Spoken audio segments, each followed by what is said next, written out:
नमस्कार। Let's mic सारा दिन में आपका स्वागत है।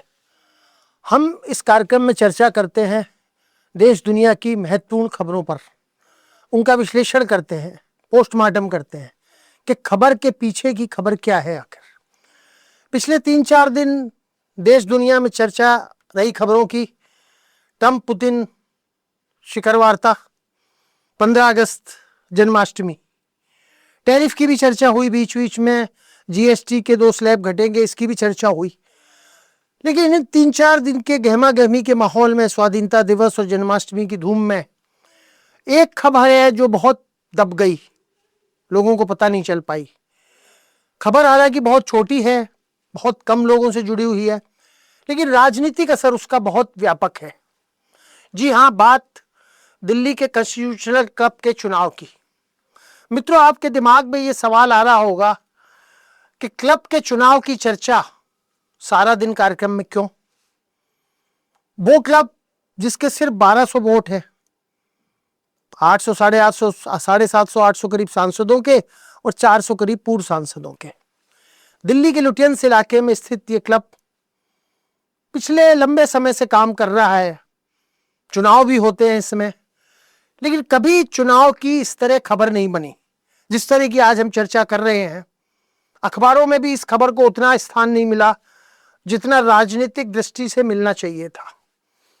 तो बात 12 अगस्त को जब इस कॉन्स्टिट्यूशनल क्लब के चुनाव हुए, हमेशा होते थे, कभी निर्विरोध होते थे, कभी 1-2 पदों के लिए मारामारी होती थी, चुनाव होता था, नतीजे आते थे, अखबार में छोटी सी खबर छप जाया करती थी। लेकिन इस बार के चुनाव में ऐसा क्या खास रहा कि जिसकी आज हम चर्चा कर रहे हैं या जिसकी चर्चा नहीं हो पाई? जी हां, तो ये चुनाव था पिछले 20 साल से सचिव पद पर काबिज भाजपा सांसद राजीव प्रताप रूडी की वजह से। रूडी हमेशा से जीतते आ रहे थे चुनाव, निर्विरोध जीतते थे, कभी कोई सामने खड़ा होता तो बहुत बड़े मार्जिन से जीतते थे। न वहां भाजपा की लड़ाई थी, न कांग्रेस की थी, सब मिलजुल के चुनाव होते थे और कोई पार्टी लाइन नहीं होती थी। तो फिर इस बार ऐसा क्या हुआ जो इतना गहमा गहमी है? इस बार दोस्तों, चुनाव से पहले जब नॉमिनेशन भरे जा रहे थे तो राजीव प्रताप रूडी के सामने एक संजीव बालियान, जो पूर्व मंत्री रहे हैं, वो अचानक मैदान में उतरते हैं। दिल्ली के राजनीतिक हलकों में चर्चा रही कि ये अमित शाह के कैंडिडेट हैं। निशिकांत दुबे जो सांसद हैं झारखंड से, वो उनका सारा चुनाव कैंपेन लेके चल रहे थे। जाहिर है, जब राजनीतिक हलकों में, खासकर भाजपा के हलकों में, ये चर्चा उठती है कि अमित शाह के कैंडिडेट हैं, तो मामला कुछ दूसरा हो जाता है। सब जानते हैं कि अमित शाह की मर्जी के बिना भाजपा में पत्ता नहीं हिलता। खैर, चुनाव हुए और जब नतीजे आए तो चौंकाने वाले थे। जो कहा जा रहा है कि अमित शाह के कैंडिडेट थे संजीव बालियान, वो राजीव प्रताप रूडी के सामने 100 वोटों से चुनाव हार गए। चुनाव में हार जीत चलती है, इंदिरा गांधी भी हारी, अटल बिहारी वाजपेयी भी हारे, राहुल गांधी भी हारे, कने अनेक दिग्गज चुनाव में हारे। लेकिन इस चुनाव ने भारतीय जनता पार्टी के अंदर एक नई बहस शुरू कर दी है।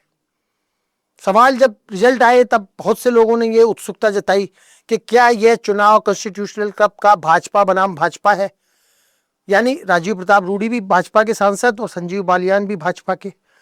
कुछ लोगों ने इसे दूसरा एंगल देने की कोशिश की कि क्या यह राजपूत बनाम जाट की लड़ाई है, राजीव प्रताप रूडी राजपूत और संजीव बालियान जाट।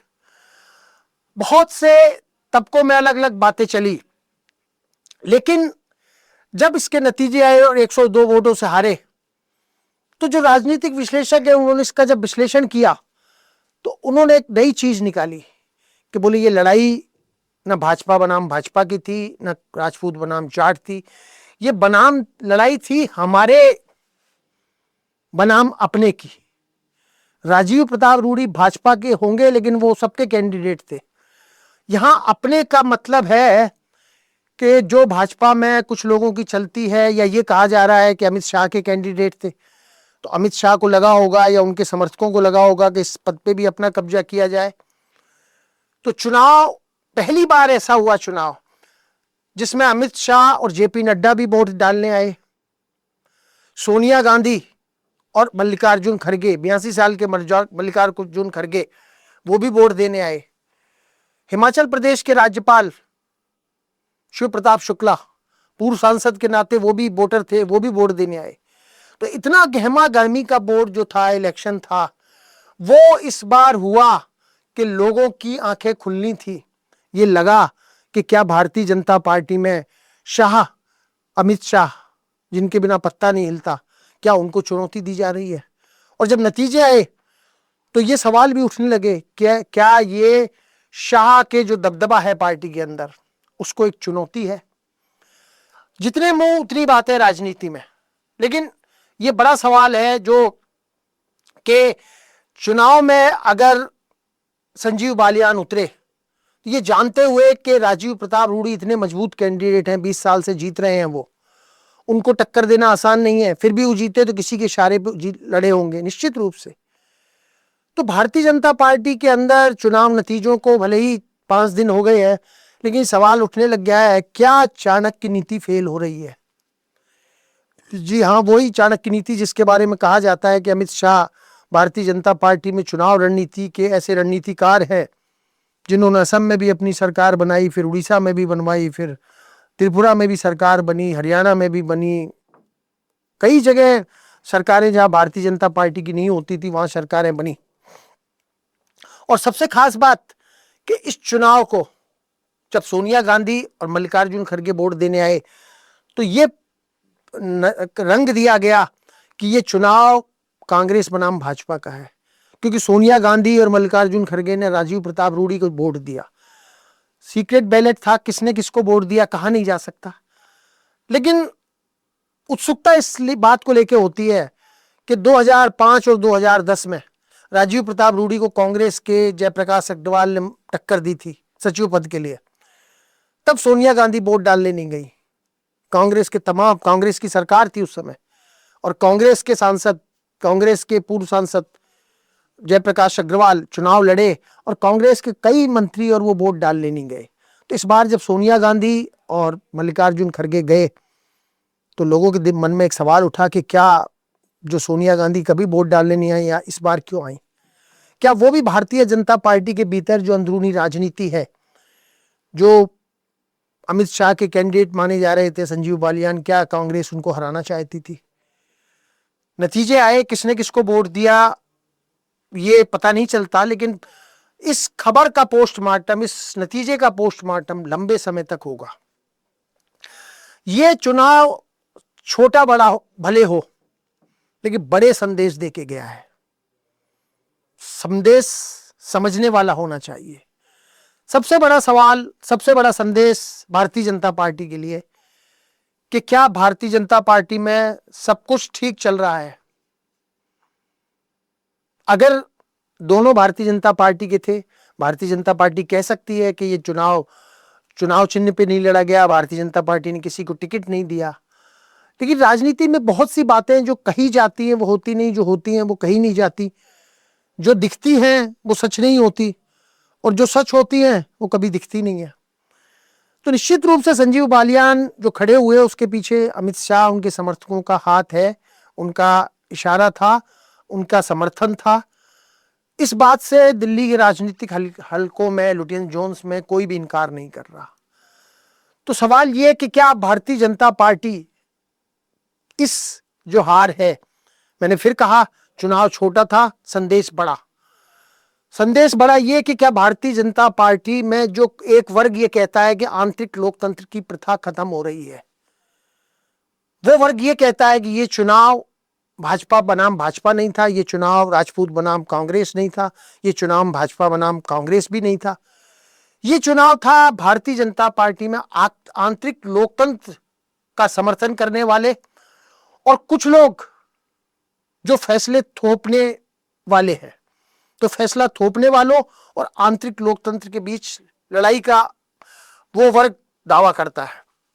वो वर्ग ये भी दावा करता है कि ये चुनाव भले ही राजीव प्रताप रूडी और संजीव बालियान के बीच लड़ा गया हो, लेकिन संजीव बालियान के पीछे जहां अमित शाह, जेपी नड्डा जैसे वरिष्ठ नेताओं का समर्थन था, वहीं राजीव प्रताप रूडी को योगी आदित्यनाथ, गडकरी और कुछ लोग तो यहां तक भी कहते हैं कि संघ का भी समर्थन था।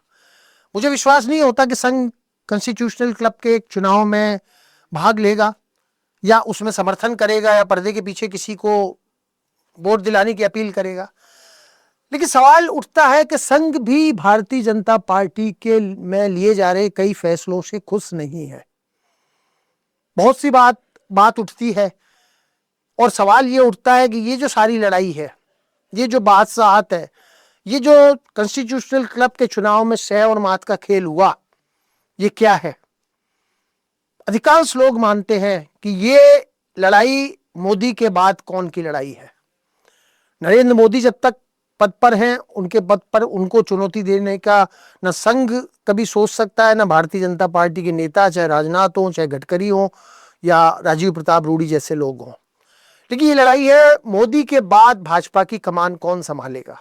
ठीक वैसे ही जैसे अटल बिहारी वाजपेयी के बाद कौन, अडवाणी 2009 के चुनाव में भाजपा ने अडवाणी जी को किया, लेकिन 2014 के चुनाव की याद कीजिए आप।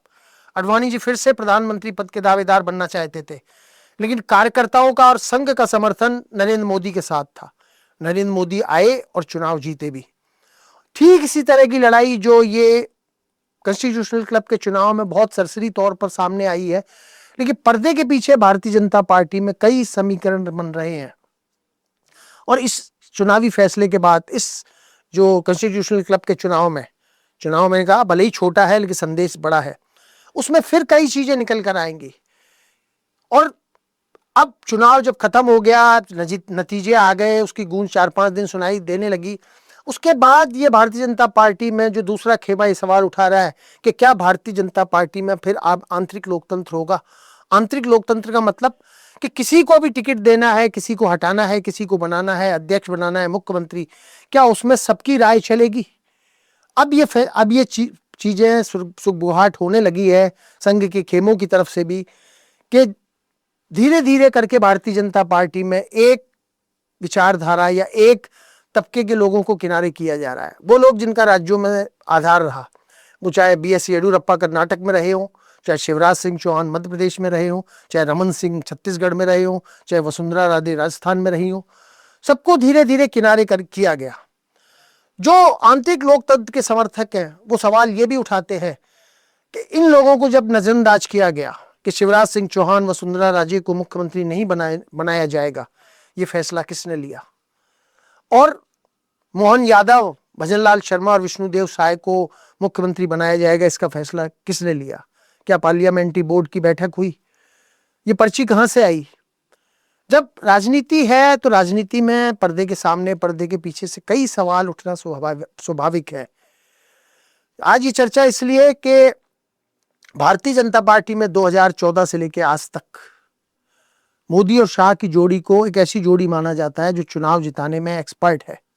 और हकीकत में भी है, जो मैंने नाम गिनाए, चाहे हरियाणा हो, त्रिपुरा हो, उड़ीसा हो, असम हो, इन राज्यों में जहां भारतीय जनता पार्टी का आधार नहीं था, वहां भारतीय जनता पार्टी ने इतनी मजबूती दिखाई और सरकार बनाई और रिपीट भी कर रही है सरकार। त्रिपुरा में सरकार रिपीट हुई, असम में हुई, हरियाणा में हुई, उत्तराखंड में हुई। लेकिन भारतीय जनता पार्टी में एक बड़ा वर्ग है जो मोदी के खिलाफ कुछ नहीं, मोदी को चाहता है, लेकिन मोदी के नाम पर जो कुछ लोग अपना वर्चस्व स्थापित करना चाहते हैं, चीजों को थोपना चाहते हैं, जो मनमाने तरीके से अपनी बात को मनवाना चाहते हैं, उसके खिलाफ भारतीय जनता पार्टी में अब आवाज उठने लगी है। यह आवाज कहां तक जाएगी, कितनी दूर तक जाएगी, कोई नहीं कह सकता। और ये जो अटकलें जो चल रही हैं कि इसमें एक तरफ अमित शाह थे, एक तरफ JP नड्डा थे, एक तरफ योगी का सपोर्ट था, संघ भी की नाम भी आता है, गडकरी का नाम भी आता है, तमाम नाम आते हैं। ये चीजें हैं या नहीं है, लेकिन राजनीति में जब कोई खबर आती है, चलती है, तो उस पर चर्चा होना स्वाभाविक है। और आज की चर्चा का मकसद यही था, क्या भारतीय जनता पार्टी में सब कुछ ठीक चल रहा है।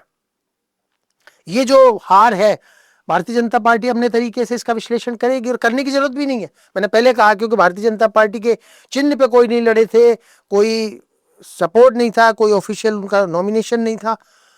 लेकिन जिस तरह की खबरें आती हैं कि जो पूर्व सांसद आए उनको दिल्ली के 5 स्टार होटलों में ठहराने की व्यवस्था की गई, तमाम तरीके से साधन संसाधन लगाए गए, फोन किए गए सांसदों, पूर्व सांसदों को वोट देने के लिए, और अमित शाह और JP नड्डा का खुद वोट देने जाना निश्चित रूप से साबित करता है कि अमित शाह और जेपी नड्डा की इस क्लब के चुनाव में रुचि थी और वो अपने कैंडिडेट को जिताने के लिए निश्चित रूप से वोट देने गए होंगे।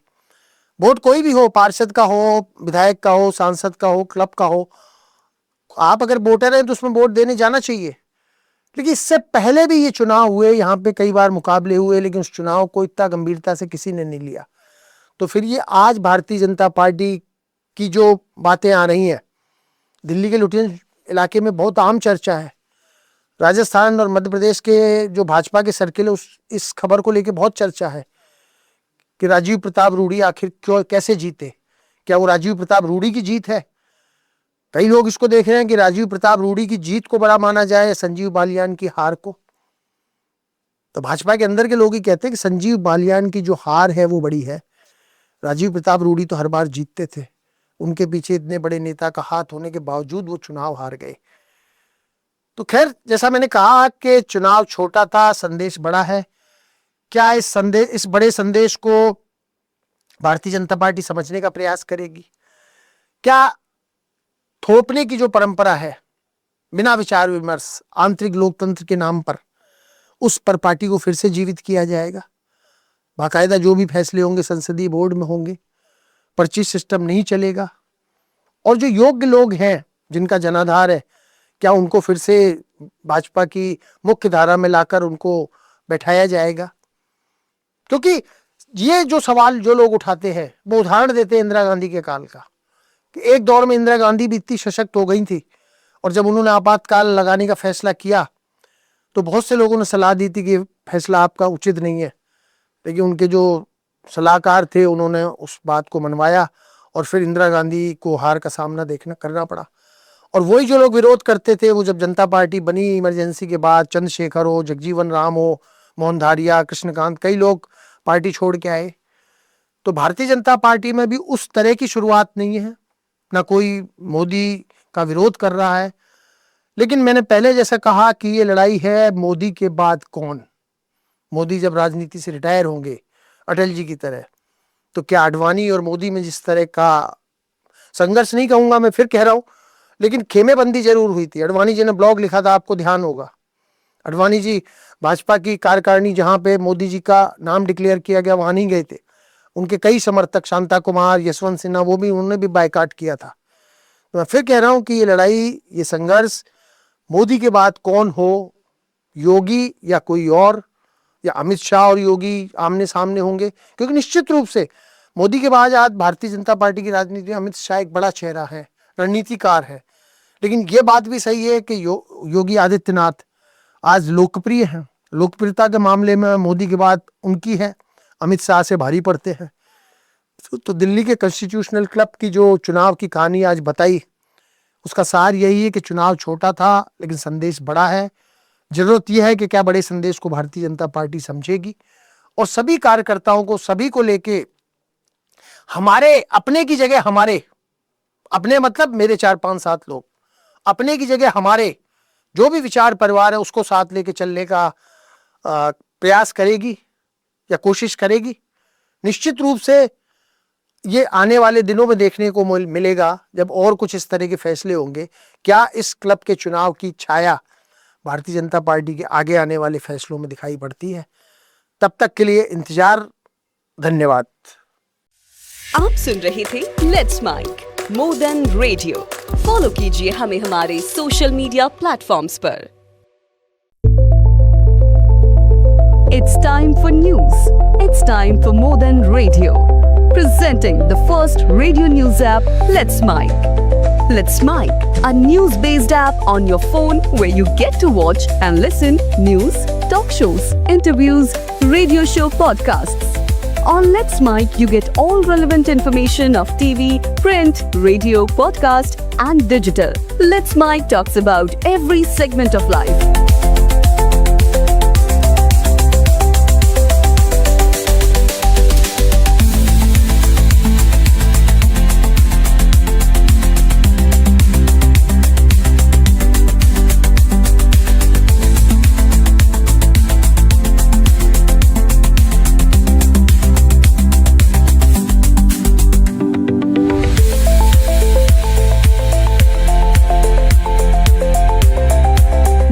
the app now from Play Store. Available both on Android and iOS mobile phones. Follow us on YouTube, Instagram, Twitter, LinkedIn, Facebook, Telegram, WhatsApp, Snapchat. Let's talk, let's connect, and let's smile.